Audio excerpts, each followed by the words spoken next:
the most part, horror movie victims never deserve to die, with us usually rooting for them until the bitter end. However, there are the odd few out there that have you applauding when they are taken down by the villain of the movie, whether it be because they were terrible people or because they were simply annoying. So today on Top 5 Scary Videos, I'm going to be counting down our list of the top 5 horror movie victims who deserve death. Before we begin though, be sure to stick around until the end of the video where I'll be responding to some of your comments. And with that, let's jump in. Coming in at number 5, we have Mrs. Carmody, The Mist. Now this was one victim whose death caused an outpouring of applause at the movie theatre. Even to this day, when I watch this movie, I cheer when she meets her end, because she is truly awful. Released in 2007 and based on the Stephen King novella of the same name, The Mist follows a group of townspeople who hide out in a supermarket when a strange mist descends upon their town, bringing along with it bloodthirsty creatures that devour anything in their path. Now, one of the people trapped inside of the grocery store when the mist descends is Mrs. Carmody,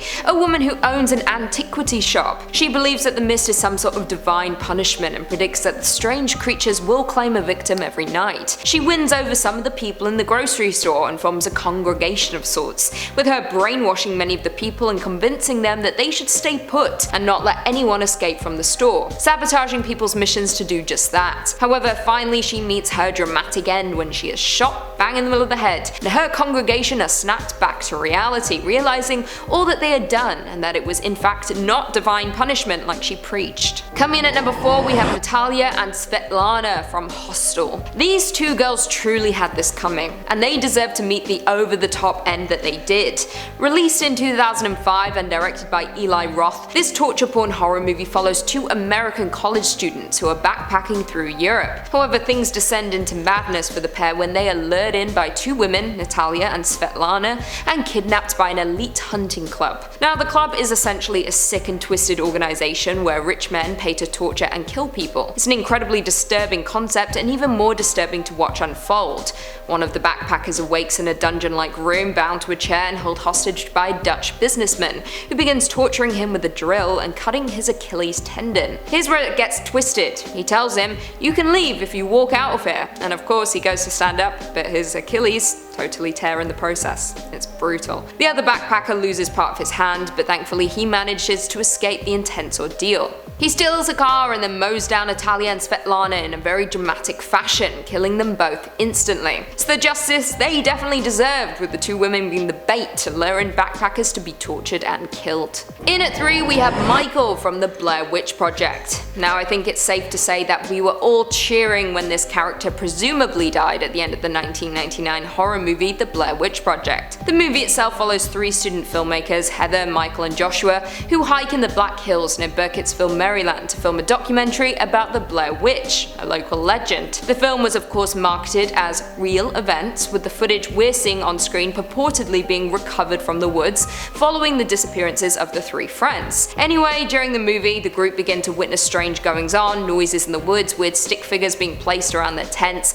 and screaming coming from deep inside of the woods. You never know quite what is going on and who is tormenting them. Anyway, the group become lost pretty quickly, with the 2 guys blaming it all on Heather. So Michael has the dumb idea to kick their only map into the creek, meaning they're now totally stranded. As soon as this was revealed, we all very quickly turned on Michael, and personally I couldn't wait for him to meet his end after this. But sadly, we never truly did get that satisfaction, with the movie being somewhat open-ended. Ultimately, Joshua goes missing, with Heather and Mike following his screams to an abandoned house in the middle of the woods. They search it, finding nothing, until they descend the stairs into the basement.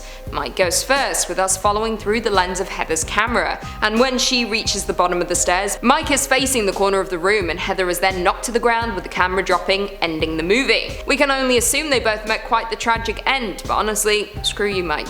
You really are the worst. In at number 2, Paige from House of Wax. House of Wax, my favourite terrible horror movie that I can't help but love. At this point you all know that. Now, I have included Paige on our list for different reasons. It wasn't that her character was necessarily bad or deserved to be the victim, but more so because Paris Hilton played the part, and many were excited to see how she would go out, and honestly it did not disappoint. Released in 2005, this loose remake of the 1953 movie of the same name starred Alicia Cuthbert, Chad Michael Murray and Paris Hilton, and follows a group of teens twins who are heading to a football game in Louisiana. However, when they camp for the night in a deserted field, things descend into mayhem, with their car breaking down, resulting in them accepting the help of a strange man who drives them to the nearby town of Ambrose, a place we later learn is made of wax. Even the people. Things get crazy pretty quickly, with one character being turned into a wax character, one having their Achilles cut, there's something about Achilles, I don't know, and the other losing a finger. It's brutal. Anyway, Paige is part of the group, now trapped in this wax town,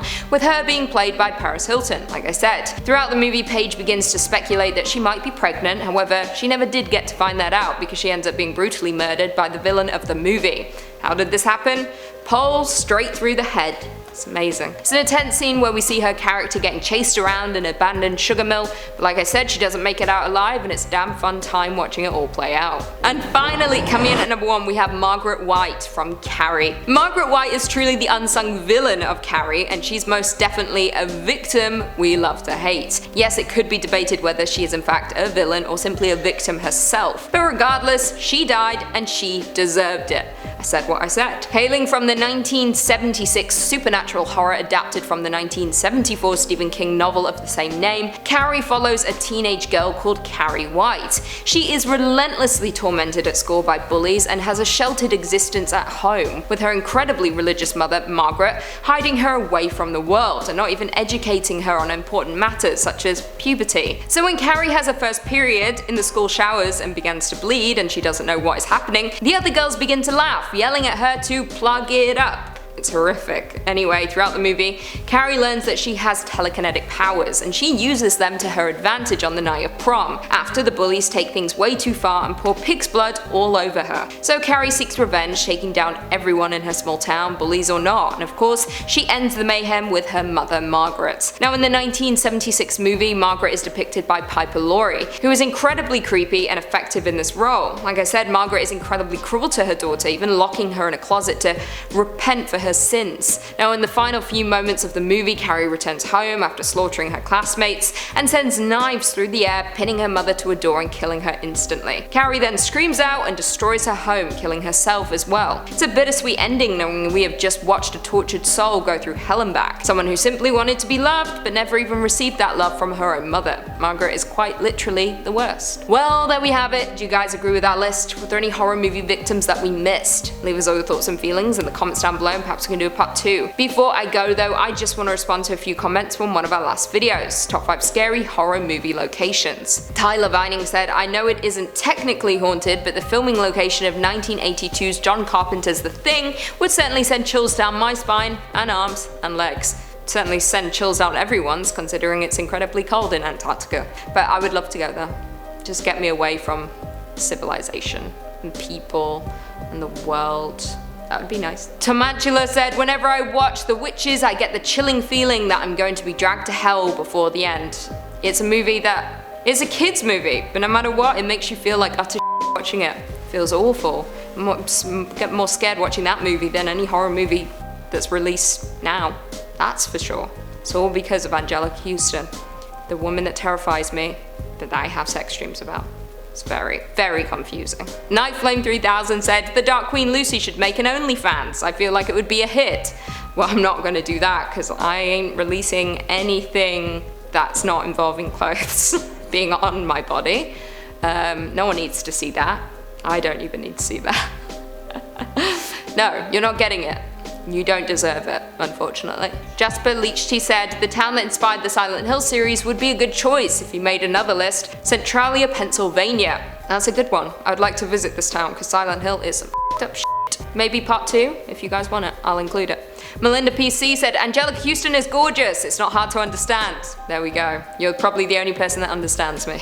Mackenzie Ward said, I'm currently watching this while going to get a COVID test. Don't mind me, I'm just getting lit. All hail Lucy.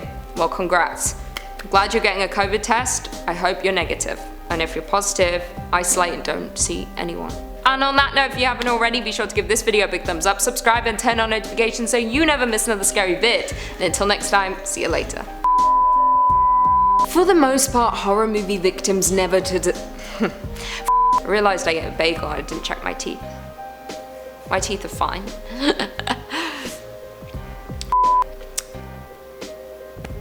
The bagel's coming back.